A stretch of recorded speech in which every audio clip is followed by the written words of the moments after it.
حضرت عبد الرحمن بن ابزہ رضی اللہ تعالیٰ عنہ سے روایت ہے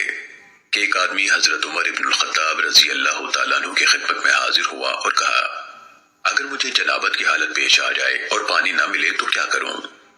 حضرت عمر رضی اللہ تعالیٰ عنہ نے فرمایا، نماز نہ پڑھ، جب پانی ملے گا تو غسل کر کے قضا نماز پڑھنا۔ حضرت عمار بن یاسر رضی اللہ تعالیٰ عنہما نے کہا، امیر المومنین، کیا آپ کو یاد نہیں جب میں اور آپ دونوں ایک لشکر میں تھے، ہمیں غسل کی حاجت پیش آئی اور پانی نہ ملا، اس وقت بھی آپ نے تو نماز نہیں پڑھی تھی، میں نے زمین پر لوٹ پوٹ ہو کر نماز پڑھ لی تھی۔ پھر جب میں نبی صلی اللہ علیہ وسلم کی خدمت میں حاضر ہوا تو یہ واقعہ عرض کیا، چنانچہ آپ صلی اللہ علیہ وسلم نے فرمایا، تجھے تو اتنا ہی کافی تھا، اور یہ کہہ کر نبی صلی اللہ علیہ وسلم نے